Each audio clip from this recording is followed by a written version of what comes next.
வணக்கம். Welcome to break time. அமைச்சர் பொன்முடி குற்றவாளி.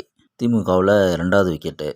வருமானத்துக்கு அதிகமாக சொத்து சேர்த்த வழக்கில் அமைச்சர் பொன்முடி அப்புறம் அவரோட ஒய்ஃபு 2 பேரையும் முதல்ல விடுதலை செய்யப்பட்டதை எதிர்த்து லஞ்ச ஒழிப்புத்துறை மேல்முறையீடு செய்து இப்போ சென்னை உயர்நீதிமன்றம் தீர்ப்பு சொல்லியிருக்கு.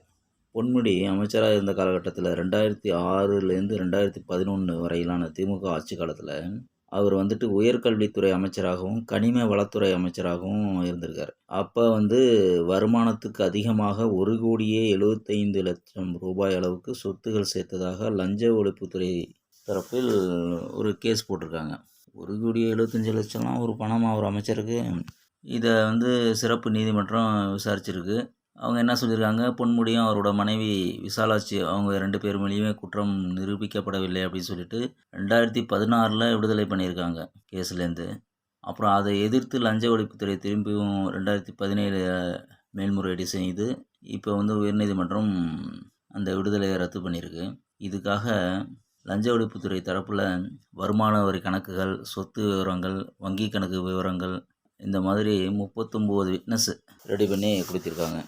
பொன்முடி தரப்பில் என்ன பண்ணியிருக்காங்கன்னா, என்ன சொல்லியிருக்காங்கன்னா, மனைவியின் வருமானத்தை பொன்முடியின் வருமானமாக காமிச்சு இப்போ உயர்நீதிமன்றம் என்ன சொல்லியிருக்குன்னா, பொன்முடி வழக்கில் 64.9% வருமானத்துக்கு அதிகமாக சொத்து சேர்த்திருப்பதாக நிரூபணம் ஆகியிருப்பதாக நீதிமன்றம் தெரிவிச்சிருக்கு. வருமானத்துக்கு அதிகமாகன்னு சொல்கிறாங்க. கடைசி வரைக்கும் வருமானம் மட்டும் எவ்வளோன்னு சொல்ல மாட்டேங்கிறாங்களே. வருமானம்லாம் ஒரு கணக்கே கிடையாது அமைச்சருக்கு. அப்புறம் எப்படி வருமானத்தை சொல்லுவாங்க?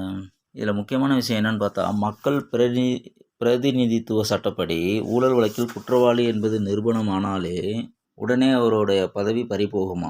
21ஆம் தேதி தண்டனை விவரங்கள் கொடுக்க போகிறாங்க. அன்னைக்கே இது நடைமுறைக்கு கொண்டு வரப்படுமா. மக்கள் பிரதிநிதித்துவ சட்டம் 8வது பிரிவின்படி என்ன சொல்கிறாங்கன்னா, ஊழல் தடுப்பு சட்டம் இரு பிரிவினருக்கிடையே விரோதத்தை உருவாக்குவது, லஞ்சம் வாங்குவது, பாலியல் வன்கொடுமை, பெண்களுக்கு எதிரான குற்றங்கள், தீண்டாமையை பின்பற்றுவது, இந்த மாதிரியான குற்றங்கள் எது இருந்தாலும் நிரூபணமானாலே இயல்பாகவே தன் பதவியை பறிபோகுமா. தண்டனை அறிவிக்கப்பட்ட நாளிலிருந்தே இது நடைமுறையில் வருமா. அது மட்டும் இல்லாமல் மக்கள் பிரதிநிதி 6 ஆண்டுகள் வரை தேர்தலில் போட்டியிட முடியாது. குற்றவாளி என நிரூபிக்கப்பட்டு சிறை தண்டனை ஏதும் விதிக்கப்படாமல் அபராதம் மட்டும் விதிக்கப்பட்டாலுமே அது பதவியை பறிபோகிறதுக்கு வாய்ப்பு உண்டாம். மொத்தம் வடை போச்சு, இனி ஒன்றும் பண்ண முடியாது. உங்களுக்கு இந்த சேனல் பிடிச்சிருந்தா மறக்காமல் லைக் பண்ணுங்கள், கமெண்ட் பண்ணுங்கள், ஷேர் பண்ணுங்கள், சப்ஸ்கிரைப் பண்ணுங்கள். தேங்க்ஸ்.